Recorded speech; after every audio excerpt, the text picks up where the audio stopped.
Yo, what is going on, everyone? My name is Nick, or the Notorious Fantasy, and in today's video, we're going to be talking about some ADP risers and fallers over the last week. Inside of today's video, we'll begin by breaking down some players that are rising up the draft board at a rapid rate, and then about halfway into the video, we're going to be pivoting into two players that are falling down the draft board. But before we could get on into things, I would like to ask that if you guys are new to the channel, and you do end up enjoying today's video, that you please make sure to hit that subscribe button down below, and while you're down there, whether you are new to the channel or not, please make sure you do leave a like on today's video. It would help us out a ton. And if you would like to follow me on Twitter, please do so at Notorious FNTSY. So without further ado, let's get into the ADP risers and fallers over the last week. So we'll begin, like I said just a couple of seconds ago, with the risers, and we are going to start with my guy Dameon Pierce, running back of the Houston Texans. His old ADP on Underdog Fantasy was pick 104.5. His new ADP is pick 90.5, which is a 14-pick ADP change. Now, I have been someone who has been banging the drum aggressively for Dameon Pierce. I have been talking Dameon Pierce up for months at this point, and when I started talking him up, he was around pick 150. So his ADP continues to rise and rise and rise, to the point where I would not be surprised if you guys are drafting next weekend, Labor Day weekend, if this man's ADP was closer to pick 70. Dameon Pierce, after his performance in preseason week 3, I think he basically silenced any of the doubters, any of the potential doubt around this situation for Pierce. In week 3, up against the 49ers in preseason, he had 6 rushes for 37 yards as well as a touchdown. There was a lot of concern about how the Houston Texans management might just be stupid and they might not start Dameon Pierce despite him clearly being the best running back on this team. I mean, the other running backs there are not very good at all. I mean, Marlon Mack a couple of years ago was looking like he had a solid spot in Indianapolis, but after he tore his Achilles, it kind of seems like not his career being over, but he's never really going to be the guy in an offense. They also have Rex Burkhead, who has been for years just like the 3rd or 4th string guy. You see him maybe have one good game out of a 17-game sample size, and that's about it. So Dameon Pierce, in my mind, was the clear #1 running back, and now that is clear to everyone because of that preseason game. And again, I think his ADP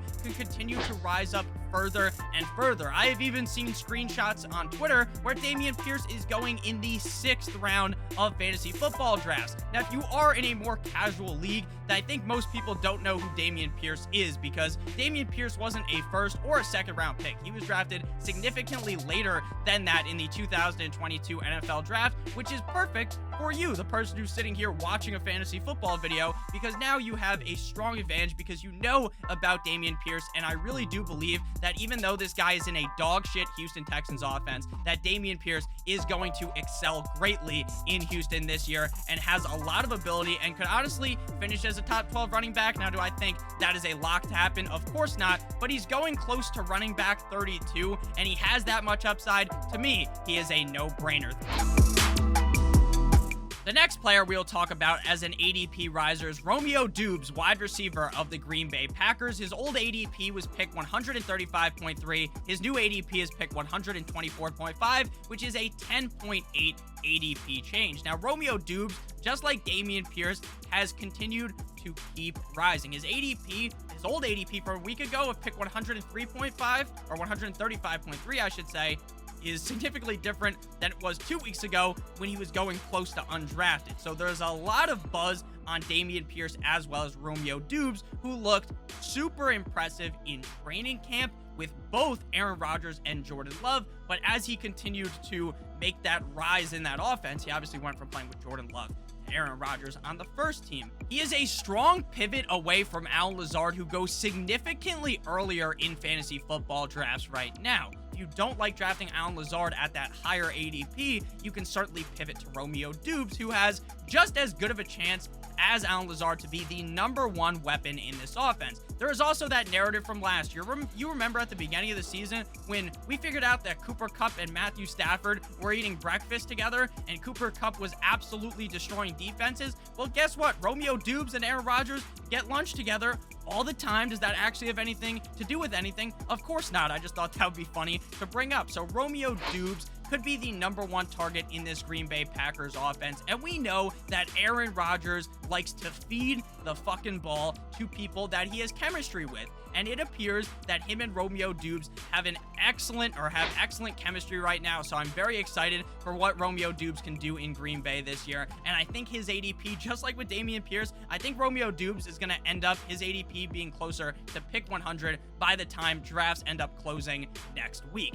Before we get on into the final part of the video where we discuss the fallers, I would like to give you guys a quick word from our friends and our sponsor of today's video. They've been on your screen this whole time. It is Underdog Fantasy, which is the single best place to play fantasy football this summer. The Best Ball Mania 3 tournament has $10 million in total prize money, $2 million to first place. All you got to do is draft your team. That's it. There's no need to scroll through the waivers all the time on Tuesday night. No reason to have to go ahead and call your friends up, try to make a trade. They're too busy with their girlfriend to make a trade, and then they don't talk to you, and now you don't get a trade, which sucks. And there's no in-season management either, because Underdog will automatically give you the best lineup possible at the end of the week with the players that you have drafted. Last year's Best Ball Mania champion drafted their team in June. I know it's getting close to Labor Day, but if you wanted to wait until Labor Day to do drafts, there's no need to do that, because last year's Best Ball Mania champion drafted that crazy team in June. All you got to do is click on the link in the video description down below, or use promo code Stokastic,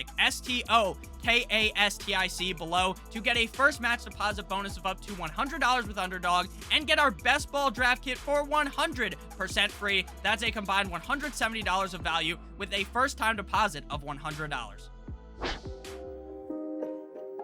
Now we move into the faller section of today's video, beginning with Kenny Golladay, wide receiver of the New York Football Giants. His old ADP is pick 136.7, new ADP pick 152.8, a 20.1 ADP change. Now, the reason why Kenny Golladay is free falling down drafts right now is because this guy has looked like complete and utter dog shit in training camp and in preseason. This guy can't get any separation away from the DB. The corner that is covering this man is just all over him. He is locked up. He stands no chance against these DBs. Now, in my opinion, I get why he's falling, right? Because of how bad he's looked. He has had some days in training camp, though, where there are some positive signs that, oh, maybe that Kenny Golladay that we saw in Detroit be just fantastic for fantasy football with Matthew Stafford. Maybe that guy is still in Kenny Golladay. Maybe he still has that dog in him, but it's deep down. So I still think at pick 152.8, I'm fine taking Kenny Golladay. Because I understand that while Kadarius Toney's ADP is much higher, while Kadarius Toney is clearly the #1 wide receiver at this point in the offseason, could, a couple weeks into the season, Kenny Golladay emerge as the #1 target on this team? I think so. And Kenny Golladay was just so bad last year that things are bound to change. And we haven't seen a lot of Kenny Golladay in preseason. It's really just what we saw looked so bad. So in 2022, while Golladay, there's not many positive signs pointing towards an excellent season, at his ADP right now, I am still willing to take the shot because I do really believe that this Giants offense is going to be significantly better this season. I think Daniel Jones is going to take that next step up. Now, is he going to take a step up far enough to where he gets to keep his job as the quarterback of the Giants? That is to be seen, but I do think he's going to look a lot better with new head coach Brian Daboll, and I think Kenny Golladay is in a solid position based upon where he's going to destroy his ADP. The final faller and the final player to discuss in today's video is Antonio Gibson, running back of the Washington Commanders. His old ADP was picked 97.3, new ADP 87.6, a 9.7 ADP change, and that's on Underdog. His redraft ADP right now, running back 24 at pick 52. A few days ago, it was reported that Gibson was practicing with the third string offense and that he was working with the punt team. Now, Riverboat Ron Rivera, head coach of the team, is like, oh, we let a lot of guys catch punts in training camp. But in preseason last weekend, he returned a kick, and rookie Brian Robinson was playing on the first team with Carson Wentz against the Chiefs. And Antonio Gibson has been getting yelled at by his coaches for his fumbling issues. This seems like a recipe for disaster for fantasy football. Do I think Antonio Gibson will be the starting running back game 1 on the Washington Commanders? Yes. But would I be surprised? at all if Brian Robinson either cut enough into his workload to where he's fantasy irrelevant, or to where Brian Robinson surpasses this man in the depth chart and becomes the #1 running back. I wouldn't be surprised if either of those were the case. And right now, on Underdog, I understand why someone might want to pick him, right? You might want to take him at pick 97.3, right? You might want to take him where he's falling at 97.3. Sure, I understand that. But taking him at pick number 52 is putting a fucking landmine in your roster. Antonio Gibson right now is the single worst pick in redraft fantasy football. You can't convince me otherwise. And the quarterback situation there, while Carson Wentz is definitely a step up above Taylor Heineke, at this point, I'm starting to feel like maybe it's not that big of a step up. Maybe it's just like one step up, not like the whole fucking stairwell up, okay? Antonio Gibson is untrustworthy. I am out on Antonio Gibson in 2022. Thank you guys all so much for watching today's video. If you did end up enjoying, please make sure that you hit that subscribe button down below, as well as hitting that like button. It helps me out a ton, and please make sure that you do check out the sponsor of today's video, Underdog Fantasy, promo code Stokastic, and you guys will be getting that $100 first match deposit bonus, as well as our best ball draft kit, 100% free. I love you guys all so much. I hope you have a great rest of your guys' day, and as always, good boy.